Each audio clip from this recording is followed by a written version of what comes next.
Hi, everyone. Welcome back to Tuesday Tea with me, Alisha Bowker Mudrock. Today, I have Kelly, our lovely guest. She and I met during our coaching mastery. It was like business mastery, coaching mastery program with Liz Lasky. We both are therapists who were looking to expand our expertise and our reach and what we want to offer. And so we met in this year-long course to get our coaching certification. And it was such a fun time to get to know Kelly a bit and learn more about her and stay connected even after we've graduated and moved on. But she is a private practice therapist specializing in life transitions and especially things around midlife. She's a mom, full house, 4 kids, her 2 pups.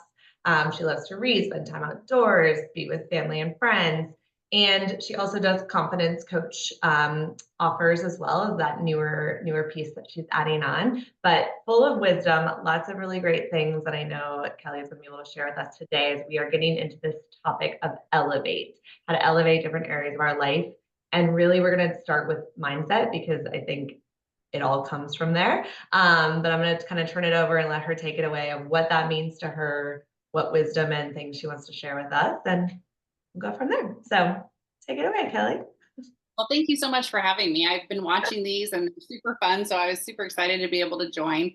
Mindset's one of those things that you hear all the time, right? Like that's a pretty big topic right now. I feel like my kids are in sports, it's all about mindset, and I think it's, in any realm of your life, right? It's a huge thing to consider because you can have all the skills, you can have all the knowledge, you can have all the ability in the world, but if your mindset is not right, you're just blocked, right? Like you're just kind of stuck. And I mean, I can certainly relate to that. I can certainly relate to like knowing that, okay, what is holding me back? What is keeping me from taking that next step? And man, it's your mindset, right? I think that's so often the issue. Yeah, 100%. And that can feel both freeing, like, okay, maybe there's an option to get around this, and also really frustrating, right? Because if it were so easy to just change, I think we wouldn't have jobs and we wouldn't have to be talking about it as much. So what do you think are some of like the first steps or the key pieces to unlocking this mindset shift, or even where like what does that even mean? Like how do we even go about Sure. doing that or thinking about doing that? Sure. Yeah. I mean, I think if you find yourself in a place where, like I said, you're like, okay, I've done all the things, I've taken all the steps, I know I should be ready to go, but there's something that's holding me back. I think it's really about just taking some stock, right? Like, really taking some time to think about how you're speaking to yourself. What are you saying to yourself? Like, when it's time to type out that email or it's time to pick up that phone, like, what is happening, right, with that internal dialogue? Because I think that probably is the biggest key to figuring out what it is that may be blocking you, right? So that's what I ask my clients. Like, literally, I want you to, when you're getting ready to go do something, I want you to really pay attention to what you're saying to yourself, and then bring that back to me. And always, right? They always come back and they're like, "Wouldn't you know?" Yeah. Really mean Crap to I'm saying myself. to myself. Yeah. Yes, like I'm literally bullying myself day in and day out, right?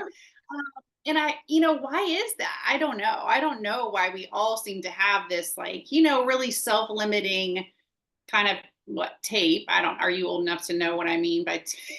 Yes, I am. I know So, about like, the tapes.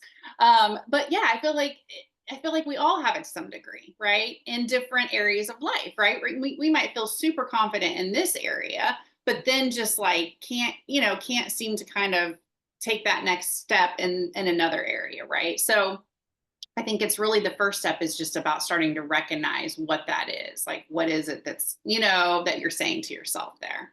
Right, because you use that word, those like limiting beliefs. And I was reading, I don't remember what book it was at this point, but I was reading a book about mindset. That was a piece of it. And there was like a line, something to the effect of, don't don't miss something or not accomplish something because you were the only one saying no, or you were the only one standing in your way. And I Yeah. think sometimes we have this idea that it's like all these other pieces or all these other things. And yeah, sometimes the universe tells us no, or things get in our way or shut us down and we have to get creative. But oh God, like what a terrible feeling if I was the reason I held myself back. If I was the reason I like the ceiling is only as high as what I allow it to be, not necessarily because of XYZ forces. Like I think it really does start with us. And Yeah. so I think listening to our internal dialogue, which we can be really accustomed to just tuning out, or it's so on autopilot that it's subtle that we're hearing it, but we're not like hearing it, right? Right. And so that like that tuning in and just getting curious, not even judging it, just like what am I saying? What does come up? What are the first immediate thoughts I have when I think about trying a new thing or doing this or doing that? And then like following that trail, it sounds like, to then make those adjustments or shifts to get us to the Yeah. next Right. And see if there's a theme. I mean, there generally is, right? There's place. usually kind of a theme. Like, okay, when we take all of these thoughts together, I think what you're saying to yourself is maybe you're not, maybe you're not smart enough. Maybe I'm not, good enough. Maybe I'm, too afraid to fail. What is that going to mean? Maybe I'm afraid to succeed. There's just all kinds of different possible themes in there. And when we really take the time to tune into that voice, like you said, rather than I think it is. I think it's so subtle and we're so used to it that we just sort of like automatically respond to it without ever really tuning into it. Yeah, Uh, yeah. and so, yeah, once we start to tune in, then we can see, okay, what is that thing I'm saying to myself? And I mean, I've never had anyone who came back and said, I think actually I'm right. I think I shouldn't do it. Like they always say, Yeah. oh my gosh, I can't believe I'm saying that to myself. Like it's such an awakening to recognize, I think. Mhm. And let's say we notice a theme around, I don't believe I deserve it. I don't believe I'm good enough. I don't believe I'm capable. I'm afraid of success. Like, what do we kind of do with that information? I know, like, depending on the specific, the steps might look different, but what would be that next step? I think this is that shift in that elevation, right? Like, okay, I'm aware of this block or this fear or this core belief that isn't serving me. Like, Yeah. now what do I do with that information now that I have it? Yeah. I mean, therapist hat, right? Says like, let's figure out where's that come from and what that's all about, right? But we're not going to go Your there. childhood and your mother and your whatever. Yeah. The moms, oh, the poor Yeah. moms. Yeah. Oh, What'd she I do? always tell my, I always tell my kids, I'm like, I'm just trying to, like, I know you're going to go to therapy and talk about me one day. I'm just trying to give you some good stories. Giving you some good content. Don't worry, you won't. Yes, I mean, it is, right? But I think that to put on a coach's hat, I think it's about, I honestly think it's just about action. Like, I don't know that you can really think your way through those things. I think Okay. sometimes you just have to take the opposite action, right? Like, if you're saying to yourself, who do I think I am? I shouldn't be doing this, then you just go do it, right? And then, yeah. And then it's like, oh, it's never as bad as you think. I mean, I've never once in my life taken a leap and gone, oh man, that was way worse than I expected it to be, right? It's always like, Right. oh my gosh, I waited 6 months to do that. Like that was So no big, easy. Yeah. Should have no done big that deal. ages ago. And my confidence it's just like a tiny little step up, right? Every time you take that action, every time you do that thing that feels scary, you just kind of boost your confidence another level, right? And then Right. all of a sudden those voices start to dim out and a new tape is coming, right? Like, Mhm. yeah, you've done this, you've done this, you've done that. Like this next step is going to be okay. Yeah. I think it's like subtle steps. I don't think there's one big thing, but I think it's like, Right. subtle. And I think that's a very freeing answer, that you don't have to go to 10 years of therapy to figure out what your childhood trauma was to then like uncover the block to do the thing. And not to make light of it, like we're both therapists, there is definitely something about that space and people that need that type of work and what that looks like and how it can benefit. But again, it doesn't have to be a thing that's going to hold you back until you can figure it out, right? I think that that is also a very freeing and empowering way to look at it. Like, okay, I'm always learning about myself. I'm always undoing some unhelpful thing that's something in my past, like whether it was yesterday's past or 20 years ago past, like, like snag me in on. I'm always should be unlearning, relearning, growing, but I don't have to be perfect to start. And I know for me, something that was really hard, even in our coaching program and then in the business program I took after, I'm such a perfectionist. And yet I choose these like professions where you have to really learn in front of people. And, it's hard and it's so uncomfortable, but it's also good for me. And I had to fight myself so much to not get my own way. Of like, just do it, Alicia. Like, when I first started doing these, I didn't know what it was going to become. I was like, I could record 4 of my friends talking for 15 minutes each, no problem, right? And now look where we're at. Like, I'm in a different place. There's more of a system to it. I have more vision around it.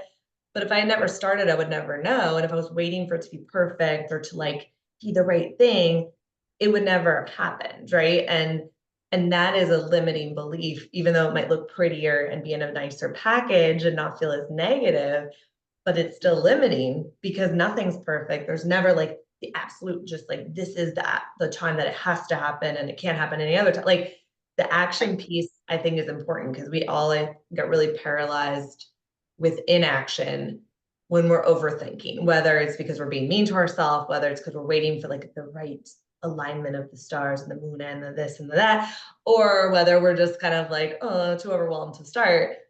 But any of those are limiting because it's holding us back. And we're really the ones in the way. There isn't necessarily like real issues that are stopping us from doing some of those things.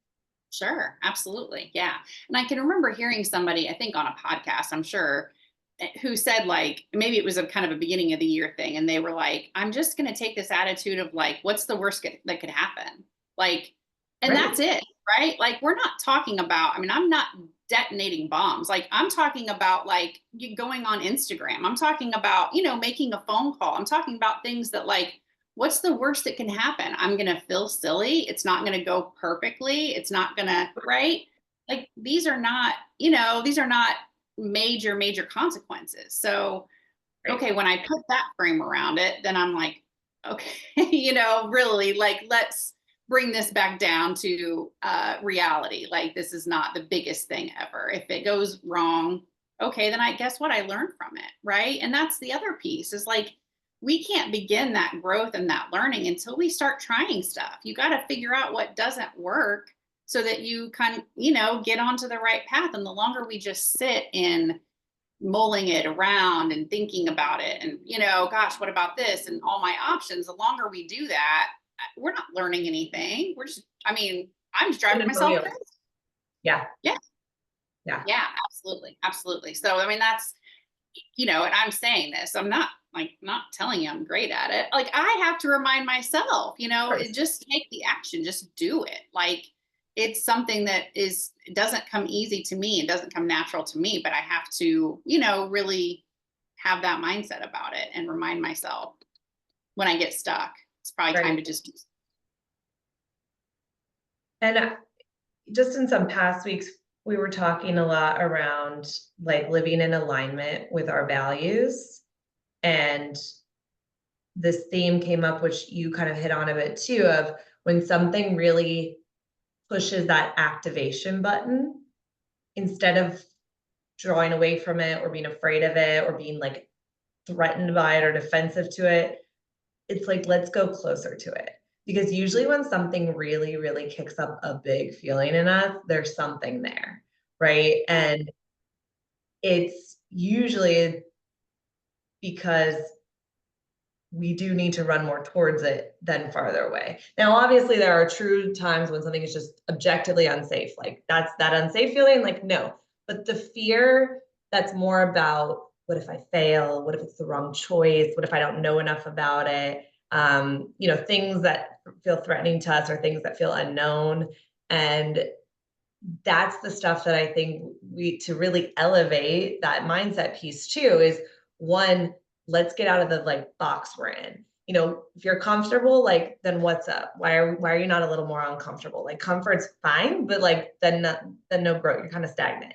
So like, how do we get a little more uncomfortable? How do we lean into those things that kind of scare us, or, like, make us feel a little defensive? Like, I want to know more, what else is over there? Because if we're broadening our mindset in the sense of allowing more things in, and again, not to say we have to subscribe to everything or go against what we believe or our value, but like, what if I opened my mindset to then just like at least get information to then make those next choices? But what if I'm operating just from this limited menu?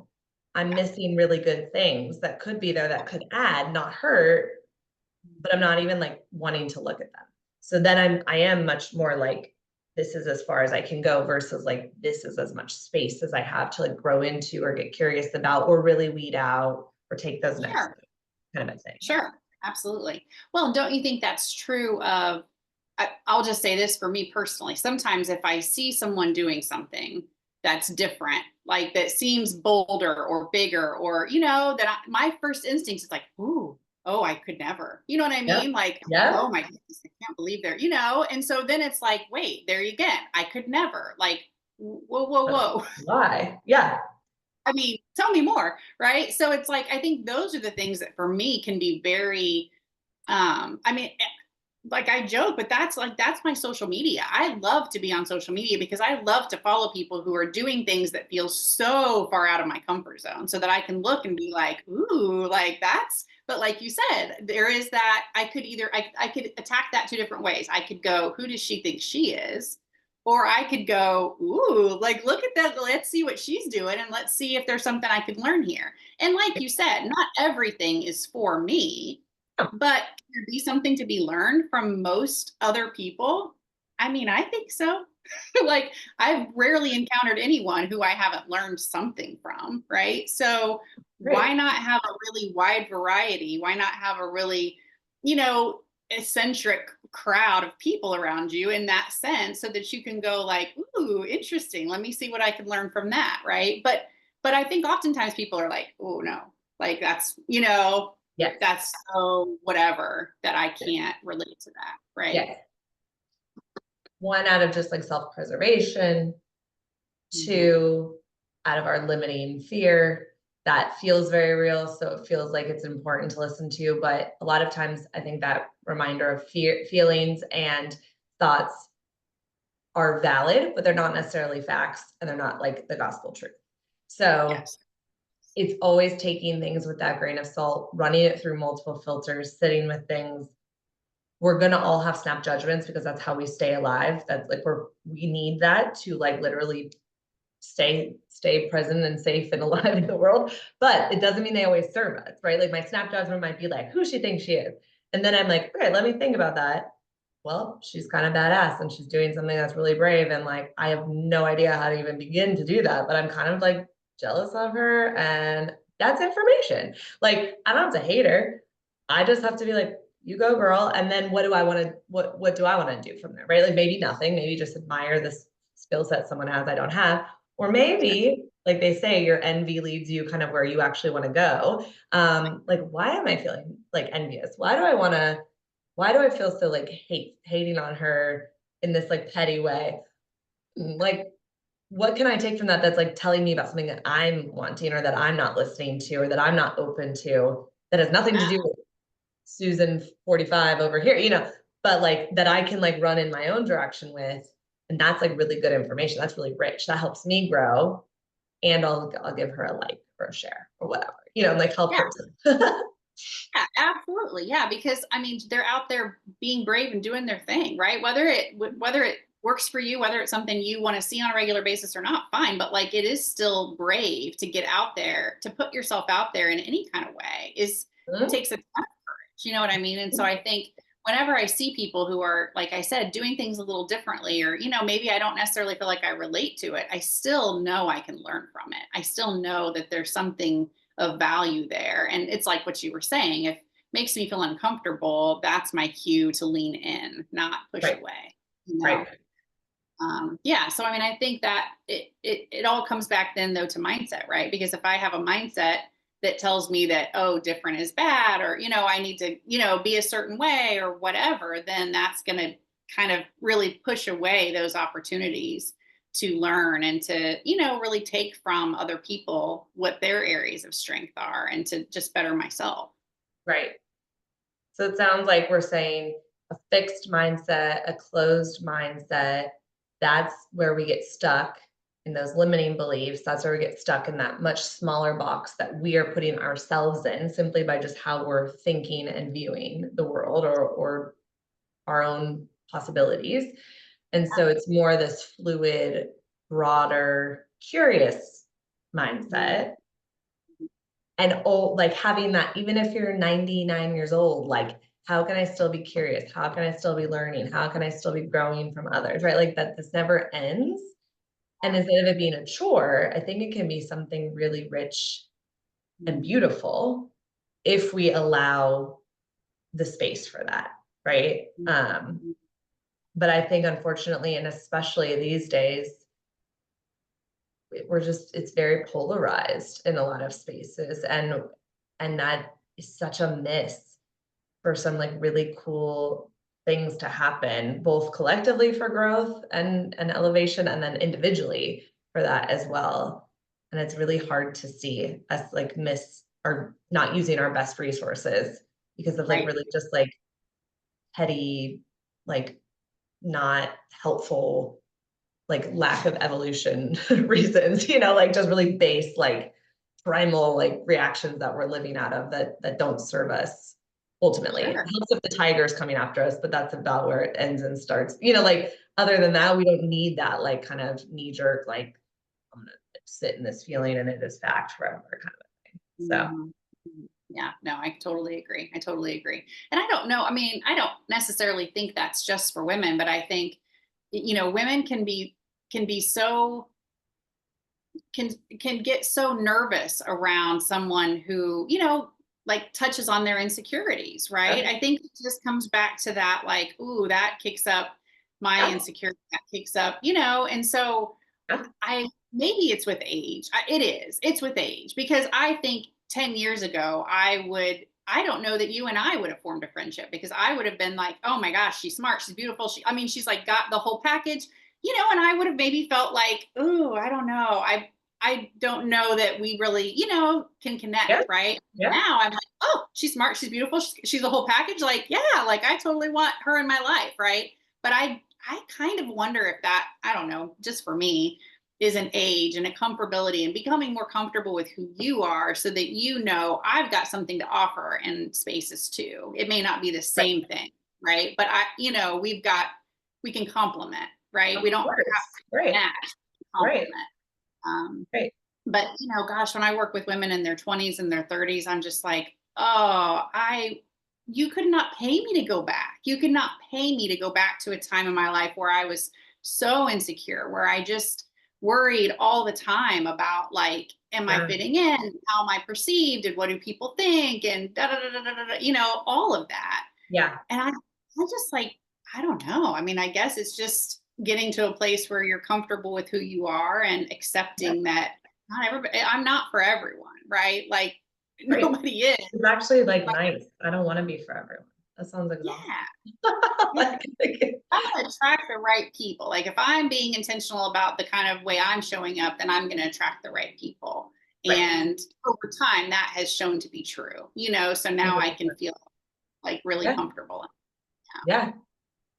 Well, and also I think it's this idea of like that abundance mindset versus scarcity mindset. And when we are living in our insecurities, I think for women especially, though, we are very much socialized in a lot of ways to live in that scarcity, policing each other mindset, because it's what keeps us all small and like, lets the patriarchy reign. So if we all like really didn't do that and weren't like socialized and taught to like hate on each other, and like, I mean, even just this whole, we don't have to get deep into it, but like this whole thing with Blake Lively and her new movie, right? Like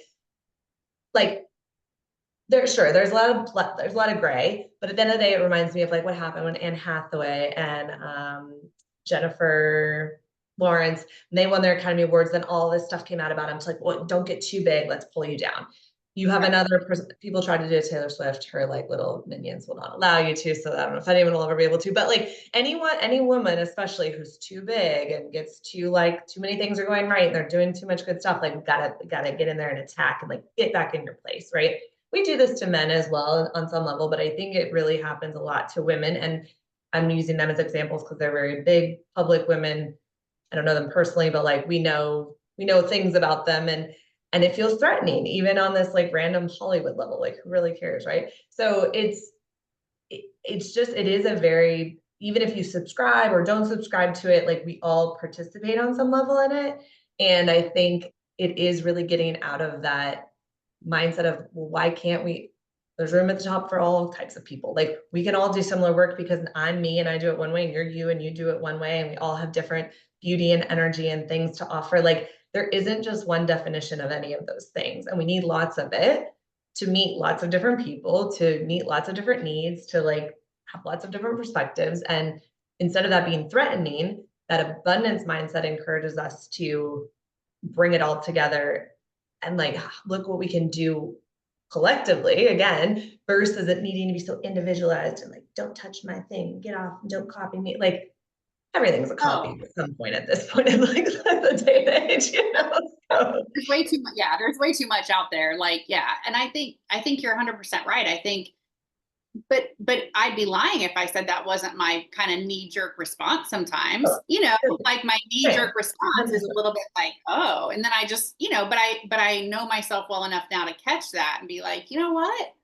Good for her. Like, get Yeah, it, and like you yeah, said, if I believe that there's enough for everyone, if I have that abundance belief, that abundance mindset, then I know that, okay, her being successful that doesn't impact me. Her having great, this great right, thing going on, that makes more right, space for me, not less, And exactly. at the end of the day, I mean, if women aren't going to stand up for other women, who is? Yep, Like, yep, yep. we kind of have to have each other's back. Truth, truth. Yeah. No, I think those are, I think it really ties it together, that idea of the health of our relationship with ourselves, our vision, our self-worth is what lays this foundation for that more elevated space of mind, where we can see things more as abundant versus scarcity, where we can see and be curious about big reactions that might feel uncomfortable or threatening at first. And instead of, giving into the defensive nature, like leaning in to ask more questions when we can call ourselves out. Because same, I think when we gossip, when we want to judge, when we want to tear people down, when I spend too many hours trying to like figure out what's going on with someone I don't know and why do I care? Like all of that though stems from something of like, okay, what is this a bigger symptom of? Like, oh, I'm stuck in some more unhelpful thought my places. I'm not really like looking at myself and getting clear on the things I need to grow in. I'm getting sucked into my own like insecurity space. Like let me come back, but it's that constant check-in for ourselves, because when we are healthy and when we're like doing that for us, it's going to project that energy. We're going to get the right people in our lives. It's going to get the ball rolling in places, and we're going to be able to go to all those big places. But without it, life could be fine, but it can feel more limiting and small. And that's a disservice to us and the people that need what we have, whether it's professionally, personally, et cetera. We're also holding back gifts and things to others by not tapping into our full potential or really being in that more growth space Mm. as well. Yeah. Yeah, absolutely. Yeah, absolutely. I think it comes, and I worked in the schools for a long time. I was a school social worker for 16 years. And, there are periods of time where you have, things are just not going well. And I've heard so many teachers say over the years, I know I just need to go shut my door and just do my thing. You know what I mean? Like, and Yeah, that's their way of saying, don't get involved in it. Don't, yeah, don't try to make it better because it's just not going to work. I just need to go. And I think sometimes that's where we get stuck. I think we all can kind of get like a little, I'm just going to shut my door and do my own thing. And not that there's not a time and place for that. Not that we don't need to do that sometimes, right. obviously. But like you said, where's the growth, right? Where's, and I'm just not, man, I'm not built like that. Like I just, no matter how much I tried over all those years to just shut my door and do my job, You're I'm like, just but also was that no, butterfly? I'm like, just like one little thing, like I just can't help. If I can see something, I can't help but be like, okay, let's do this, let's tweak that, let's, make a little adjustment here, or here's something you just can't see because you're in it. But like, Right. um, and I think that, if you're built like that, what a disservice to just shut your door. What a Yeah. disservice to just stay small, Yeah. Yeah. um, because there's too many people, like you said, that are open and ready to learn, and that need what you've got to offer, whatever it is. I mean, Yeah. this is not just coaching and therapy, right? This is Oh, anything. great. There are This people. could be the two people in your circle you influence and you're sharing that with to the 8 million. Like, it doesn't mean you want to be famous or have this huge following or do something like groundbreaking that no one's ever done before. It can be as small as like just in your household, like in your small Right. community, in your small spaces, just being that person who's able to grow and keep moving forward and keep that curious, open mindset versus that small, limited one. Because that trickle effect is going to keep, like, all the people you worked with that you helped, that impacted them, which hopefully impacts more. Like, you just never know who's watching or what your actions and what your own energy is bringing for others. So instead of being worried about what everyone else is doing and fixing them, like, it's really like, how can I just show up my best self Yeah. to then engage and see where I'm needed, see where I can learn from others, whatever is going to happen. But like, let me get myself in order, which then will help everything else along the way. Yeah. Yeah. Absolutely. Absolutely. Yeah. We've been all over the place. Yeah. I was like, I was gonna say, as a summary, what might be some helpful takeaways? Like, if someone's thinking of, okay, like I really want to focus on, shifting my mindset. I really want to be more open-minded. I want to be more growth-minded. What are maybe like a couple, in summary, like quick bite-sized steps or things that they can take to kind of move forward on Yeah. this journey? I mean, start paying attention to what you're saying to yourself. Start paying attention to just what's that inner dialogue. We all have it. It's generally not helpful. Start paying attention to that. When it starts to come up, you just have to question it. You just have to decide. I read this thing, maybe heard it. I always say read, but it's probably more likely I heard it. And it was, I don't even know who it was. So I'm sorry if I'm not trying to steal it. I just don't remember who it was. But they said, like when you hear something, you have to think about a Jello wall, which I think is just a really nice like visual. I never forget a Jello wall. And Yeah. so when something is said to you, before it gets to you, it hits the Jello wall, and you have to ask two questions. You have to ask, is this true? And is it about me? Mm. So it could be true, but it may not really have anything to do with you, right? And if it's true and it's about you, okay, well then you let it through, and then you have to, like we have to deal with that, right?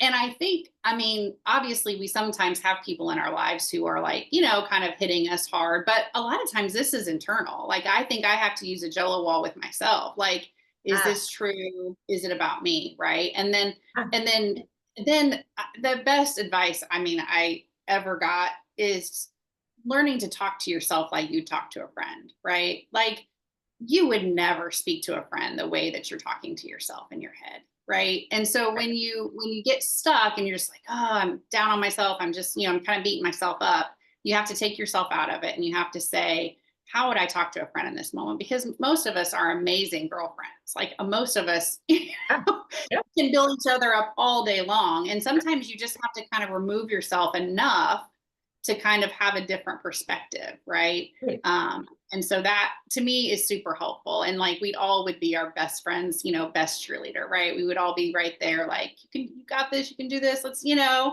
And so yeah, just kind of learning that mindset shift of yeah, instead of the way you normally talk to yourself, and then eventually that becomes more natural, and eventually you Right. don't have to like talk it all the way You got through, it that right? way. Mhm. Yeah. You Mhm. just like you catch yourself, you're like, oh, I'm doing that thing. Like I know I do that again. Like you said, no judgment, just curiosity, just like, Yep, I'm kind of down on myself. I'm, doing that thing, and how do I want to flip that around, and how do I want to be speaking to myself, which then translates to how do I want to think about this situation? How do I want to act on this situation? Right. Like it all goes together. So once you've got that piece right, then the rest of it should follow. I love it. That's good advice. And last but not least, anything you want to leave us with in terms of things that you have available for folks, where people might be able to find you, or things you want to share just with any listeners who might want to know a bit more about you? Yeah, I don't have any like wild, exciting offers. I probably should have gotten that together, but I'm on Instagram, and I do have a coaching Instagram page, but I'm still working on that.